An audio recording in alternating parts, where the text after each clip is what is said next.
La facture, émission 612. Aujourd'hui, pas toujours facile d'être propriétaire. Ça m'emmerde. Moi, je peux pas comprendre que la loi, elle protège ça. Un logiciel d'impôt trop généreux. Aussi, connaissez-vous la politique d'exactitude des prix?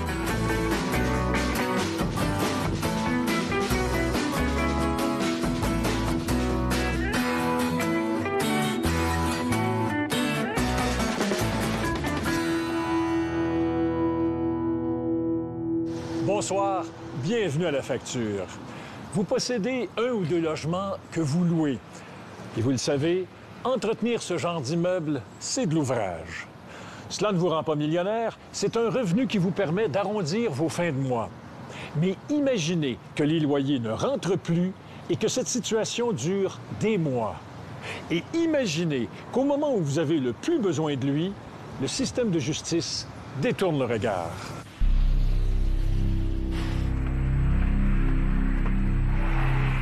Madame Lessard? Oui. François Dallaire, je suis journaliste à l'émission La Facture de Radio-Canada. Ouais. J'aimerais vous poser quelques questions. Concernant le fait que vous ne payez pas votre loyer depuis... Ça m'emmerde. Moi, je peux pas comprendre que la loi, elle protège ça.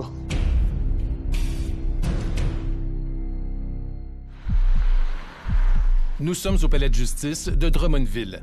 L'une des salles est réservée aux causes de la Régie du logement. Gabriel Ayotte, le propriétaire d'un duplex, a hâte d'en découdre avec sa locataire. La journée lui réservera plusieurs surprises. Je suis à bout de nerfs, là. J'essaie de me contrôler, je veux rester calme, j'arrête pas de me le dire, mais c'est très dur. Gabriel Ayotte a hérité de son père cet immeuble hypothéqué. Un cadeau empoisonné. J'ai tout arrangé, prête pour le louer, sans savoir que j'allais louer à une récidiviste qui me fait vivre un calvaire depuis le mois de septembre. Ça, c'est mon bail.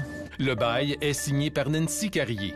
Son loyer pour un 9 pièces et demi, incluant un garage double, a été fixé à 950 $ par mois, chauffé et éclairé. Le premier mois de son bail, septembre, elle n'a payé que la moitié. Puis, plus rien. Un logement, t'as pas le choix. Faut que tu le payes à la fin du mois. À chaque mois, faut que tu payes tes affaires. Mais ça a l'air que c'est pas tout le temps comme ça. Le monde y pense d'une autre manière. Il porte plainte à la Régie du logement. Octobre passe sans que sa locataire ne soit importunée. Entre-temps, il apprend qu'elle lui a caché sa véritable identité. Elle ne s'appelle pas Nancy Carrier, mais Nancy Lessard. Puis là, j'ai été au poste de police pour faire une plainte de fraude parce que je me suis comme fait voler mon logement, là. Il n'y a pas la bonne personne qui reste dans mon logement. Je me suis dit, peut-être je vais pouvoir la sortir comme ça. La police ouvre une enquête. Puis, le 20 novembre, les parties sont convoquées au tribunal de la Régie du logement. À l'audience, sa locataire brille par son absence. La Régie condamne la locataire Nancy Carrier, alias Nancy Lessard, à payer tous les loyers en retard et lui ordonne de quitter le logement au plus tard, le 20 décembre. Mais Nancy Lessard n'a pas dit son dernier mot. Je pars de chez l'huissier, j'arrête de me recueillir sur le cercueil à mon père. J'étais parti à peu près 10 minutes de chez l'huissier. Je reçois un appel, je suis dans mon camion pour me faire dire que les huissiers ils peuvent pas m'aider. On peut pas t'aider, elle a fait une rétractation de jugement. La rétractation de jugement permet à l'une des deux parties absentes au moment de l'audition de soumettre une preuve qu'elle n'a pu présenter à la cour. D'ici à ce que les deux parties soient convoquées à nouveau, l'ordre d'éviction est suspendu, un avantage qui permet à Nancy Lessard de demeurer dans son logement. Comment se fait-il que Nancy Lessard ait rétracté le jugement de Nancy Carrier? Ça me rentre pas dans la tête. Fait que, il est venu une rage dans moi, là, j'aurais tout pété devant moi. L'an dernier, 1856 locataires ont demandé une rétractation de jugement.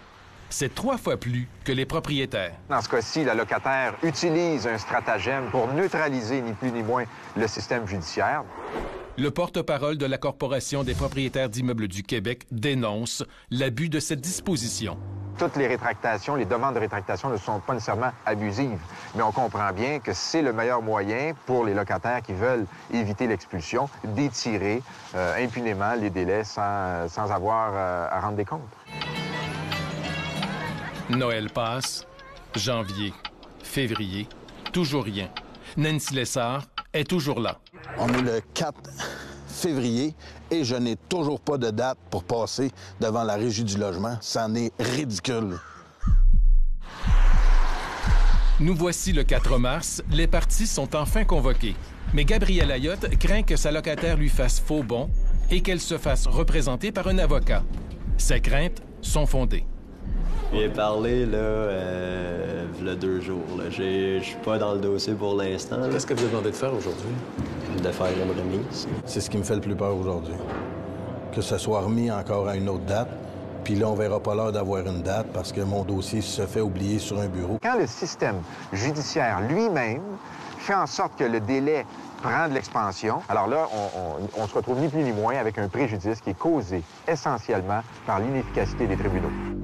La juge rejette la demande de l'avocat et ordonne à la locataire fautive de se présenter devant elle. Va-t-elle venir? Pas sûr, car Nancy Lessard connaît bien les rouages de la Régie du logement. 8 jugements ont été rendus contre elle au cours des 5 dernières années, tous ordonnant son expulsion. Malgré les ordres de la Cour, elle n'a jamais payé les sommes qu'elle devait à ses propriétaires. Alors, le système judiciaire rend des décisions, mais la justice, elle, n'est pas rendue. Parce que la justice, quand est-ce qu'elle est rendue? Elle est rendue quand il y a réparation du préjudice. Nancy Lessard a même bénéficié de la générosité du public. Son logement, dont elle ne payait pas le loyer, a brûlé. Elle lance un appel à la population. L'Office municipal d'habitation de Drummondville lui offre un logement de 5 chambres fermées, une rareté, pour seulement 289 $ par mois. Même manège. Elle en sera expulsée après avoir étiré les délais en demandant, là aussi, une rétractation de jugement. Gabrielle Ayotte deviendra sa prochaine victime. Mais si elle fait tout le temps ça, là, on peut-tu dire que ça fait 2, 3 ans qu'elle vit sans payer de loyer? Plus. Plus. Ça va bien lever des enfants quand tu payes rien. Finalement, sur ordre de la juge, la locataire se présente. Nancy Lessard, alias Nancy Carrier, est contrainte de dévoiler sa véritable identité. Elle s'en mêle dans ses explications au point que la juge ne la croit pas. Mais j'ai cru sentir que la juge en avait plein de cul, là. Excusez l'expression, là, mais que c'était assez, là, le niaisage, là. La Régie du logement aurait-elle pu éviter de tels abus? Cela fait 5 ans que la Corpic propose une solution. Les locataires, en défaut de paiement, devraient déposer leurs loyers impayés dans un compte en fidéicommis s'ils veulent déposer une requête en rétractation de jugement. Vous voulez introduire une demande de rétractation, vous voulez gagner du temps, très bien, mais déposez vos loyers. On a demandé à la Régie de nous revenir sur cette situation-là. Nous avons approché le ministre Pierre Moreau, responsable de la Régie du logement, lors d'une conférence de presse. Il n'est pas insensible à la proposition de la Corpic. La suggestion de la Corpic est une suggestion. Il pourrait y en avoir d'autres. Par exemple, on pourrait estimer que la requête en rétractation de jugement ne suspend pas l'effet du jugement rendu dans les cas précis de non-paiement de loyer. Nous sommes le 15 mars. Sur ordre du tribunal, Nancy Lessard quitte finalement son logement après l'avoir habité pendant 6 mois sans en avoir payé le loyer, une perte de 6 200 $ pour Gabrielle Ayotte. En plus des déchets qu'elle accumulait depuis des mois, bloquant sa sortie de secours, elle lui laisse un logement endommagé qui nécessitera près de 8 000 $ de réparation. Combien d'autres victimes la rétractation de jugement fera-t-elle? En matière de rétractation de jugement, le ministre des Affaires municipales a dit à la facture qu'il interviendra uniquement s'il se rend compte qu'il y a un déséquilibre entre les droits des propriétaires et ceux des locataires. Le sujet est à l'étude présentement. Après la pause, un logiciel d'H&R Block qui a coûté très cher. Le logiciel d'H&R Block lui indique qu'il va toucher un retour d'impôt de plus de 9 000 $. L'agence a découvert une erreur dans sa déclaration de revenus et il doit maintenant rembourser 6 000 $.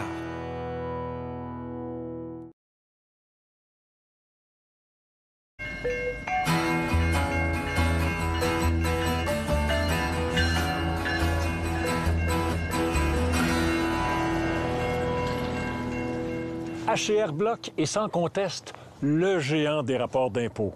Aux États-Unis, la compagnie affirme qu'elle fait un rapport d'impôt sur 7. Ses revenus dépassent les 3 milliards de dollars par année. Croyez-vous que cette compagnie a les moyens de prévenir ses clients si un de ses produits contient une erreur qui pourrait leur coûter très cher? Regardez bien. Ce reportage se déroule dans la région de Rivière-du-Loup, au Bas-Saint-Laurent, et il met en scène un logiciel d'impôt en ligne défectueux. Durant les prochaines minutes, un journaliste va vous raconter l'histoire de ce logiciel qui a donné bien des maux de tête à certains contribuables. Oui, bonjour, Maxime Poiré de l'émission La Facture. Vous ferez aussi la connaissance de la chienne Kayla, d'Ella, le perroquet, et de leur maître. Il se nomme Marc-André Cody et l'Agence du revenu du Canada lui réclame 6 000 $ qui lui ont été versés en trop par erreur. J'ai toujours fait affaire avec HR Block. Depuis que j'ai commencé à faire des impôts, je fais affaire avec eux. Aujourd'hui, oui. Qu'est-ce que vous voulez? Moi, je veux que HR Block assume au moins une partie de ses responsabilités. Fin février 2014, Marc-André Cody se procure sur le site Internet de la compagnie HR Block un logiciel pour préparer sa déclaration de revenus de 2013. Moi, j'ai acheté le logiciel sur le site de HR Block. J'ai eu une clé d'activation par courriel que j'ai payée. Puis ensuite, le logiciel était débarré, on pouvait faire nos déclarations. Marc-André Cody travaille comme ambulancier et poursuit des études universitaires en administration. Pour l'année 2013, le logiciel d'HR Block lui indique qu'il va toucher un retour d'impôt de plus de 9 000 $. Surprenant, mais pas invraisemblable, puisqu'il avait droit à de nombreux crédits d'impôt. Quand j'ai vu que les gros montants étaient gros, j'ai repassé ma déclaration complète, j'ai regardé si les bons montants venaient en bonne case, j'ai refait des calculs. Puis c'est un logiciel aussi qui voit les erreurs, puis qui analyse tout au complet. Si jamais tu as oublié une adresse ou quelque chose, il te le dit à la fin d'aller remplir ces cases-là. Tout semblait normal. Fait que tout semblait normal, puis j'ai vérifié deux choses, fait que tout était correct. Peu de temps après avoir envoyé sa déclaration, l'Agence du revenu du Canada lui fait parvenir son retour d'impôt de 9 000 $. Il l'encaisse et en profite pour rembourser son prêt étudiant. Fait que moi, j'ai tout envoyé ça à la banque pour payer mes prêts. 10 mois plus tard, en décembre 2014, c'est le choc. L'Agence du revenu du Canada lui envoie un avis de nouvelle cotisation. Après vérification, l'agence a découvert une erreur dans sa déclaration de revenus et il doit maintenant rembourser 6 000 $. Une somme qu'il devra sans doute emprunter. Moi, 6 000 $, je trouve ça un petit peu dur à avaler avant les fêtes, à rembourser. La cause de son malheur, c'est le logiciel en ligne d'HR Block. Celui qu'il a acheté en 2014 contenait un problème qui faussait les données envoyées à l'Agence du revenu du Canada. Il n'y a pas qu'on ait des erreurs, sauf qu'eux, ils spécifient que dans leur contrat d'utilisation, on était avisé que s'il y avait des erreurs, c'était pas de leur faute. C'est comme s'ils me diraient on te vend une voiture, mais on ne garantit pas qu'elle va fonctionner. Maître Marie-Annick Grégoire est professeure en droit des contrats à l'Université de Montréal. Écoutez, la loi est très claire. On doit s'attendre à un produit qui est tout à fait conforme, non seulement aux représentations qui ont été faites par le commerçant, mais aussi qui est exempt de tout vice caché. Donc, ici, on peut dire qu'il y avait un vice caché dans le logiciel dans la mesure où les calculs qui étaient effectués n'étaient pas bons. Donc, à ce moment-là, c'est clair que ce logiciel-là, il y a une faute ici qui a été faite par le commerçant. Dans le tas des impôts, il faut faire attention à ce qu'on fait. On confie pas ça à n'importe qui. Mais HR Block a peut-être commis une autre faute. Notre enquête nous a permis d'apprendre que c'est l'Agence du revenu du Canada qui a découvert le problème du logiciel le 24 mars 2014. L'agence a immédiatement informé la compagnie qui a aussitôt corrigé son produit en ligne. Mais le mal était déjà fait pour les clients qui s'en étaient servis avant cette date. Le problème étant connu, pourquoi Marc-André Cody n'a jamais reçu de courriel, de lettres ou d'appel d'HR Block pour l'informer rapidement qu'il aurait des ennuis avec l'impôt? Donc, première chose, il faut remplir nos informations personnelles. En partant. Donc, en partant. Selon ce fiscaliste, HR Block dispose des informations nécessaires pour retracer ses clients. Une bonne pratique aurait sûrement été de communiquer rapidement avec tous leurs clients qui ont acheté la version du logiciel avant, jusqu'au moment où l'erreur a été identifiée par HR Block. Si HR Block l'avait averti à temps, Marc-André Cody n'aurait pas utilisé son retour d'impôt pour payer ses dettes et il aurait évité tous les ennuis qui ont suivi. en bas. Écoutez, toute personne au Québec a une obligation de bonne foi dans ses contrats. Cette obligation de bonne foi-là implique aussi un devoir de renseignement. Donc, ce qui veut dire que H&R Block aurait dû, de sa propre initiative, renseigner ses clients à l'effet qu'il y avait un problème pour que ceux-ci puissent éviter les dommages, justement, qu'ils ont subis, notamment ne pas dépenser l'argent. De son siège social à Kansas City, aux États-Unis, H&R Block a décliné notre demande d'entrevue à la caméra.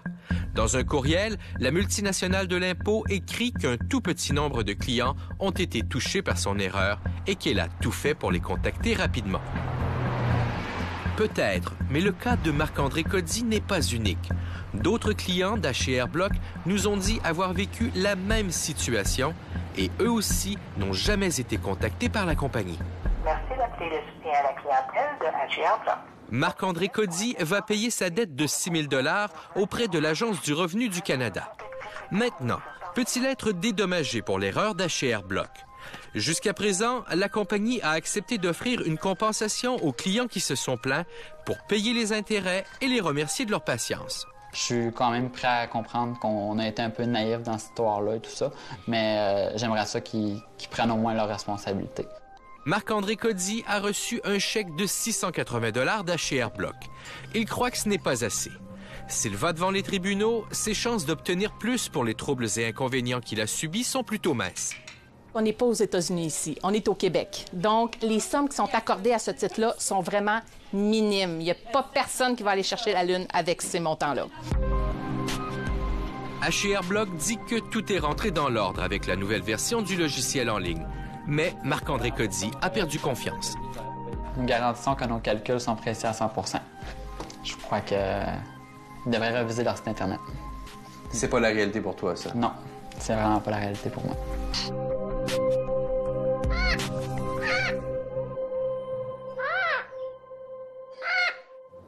La facture a eu connaissance de 4 histoires semblables. Après avoir reçu de généreux retours d'impôts, des clients de H&R Block ont dû les rembourser. Et dans les 4 cas, les clients n'ont jamais été prévenus par la compagnie d'une erreur possible dans son logiciel d'impôt. Selon la loi canadienne, que vous fassiez affaire avec un comptable ou que vous utilisiez un logiciel d'impôt, en cas d'erreur, c'est vous qui payez les pots cassés.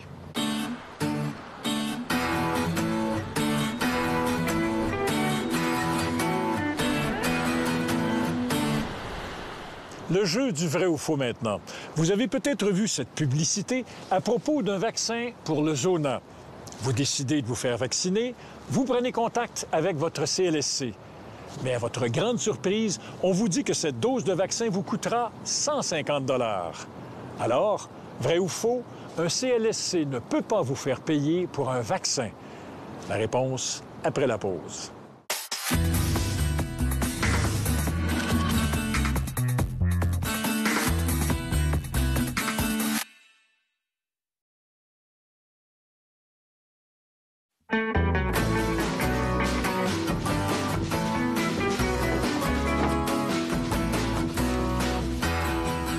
La facture.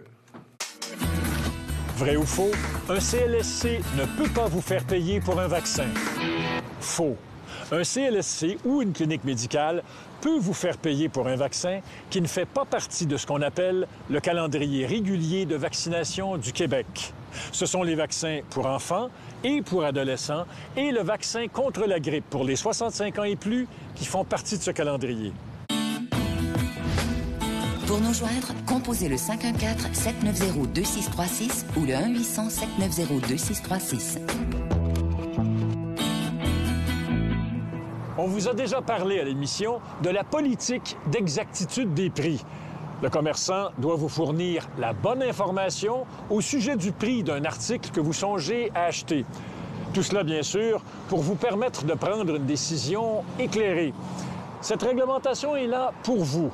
Mais attention, il faut bien la connaître.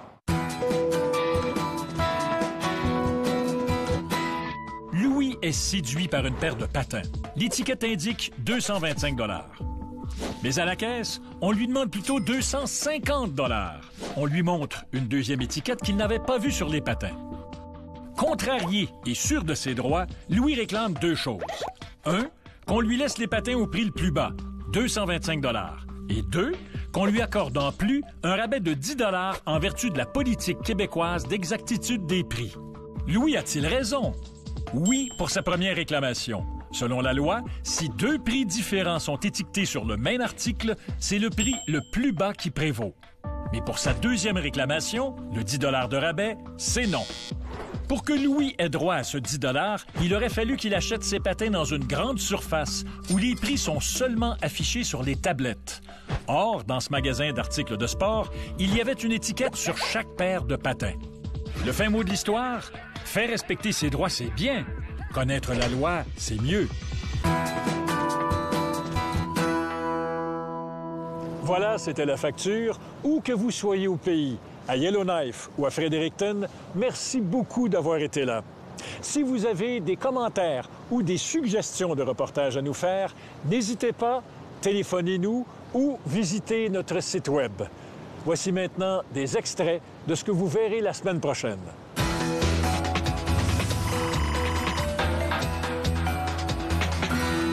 Viens voir comment la peinture est abîmée. Là, je me rends compte que c'est encore pire que ce que je pensais. J'ai vraiment commencé des démarches avec Kia Canada. Quand je leur ai parlé, on m'a dit que ça allait être à moi de défrayer les frais pour payer pour la peinture. Disons, c'est une déclaration de guerre. J'encourage vraiment les gens à aller faire valoir leurs droits en cours. C'est pas parce qu'on est des petits consommateurs qu'on peut se laisser faire.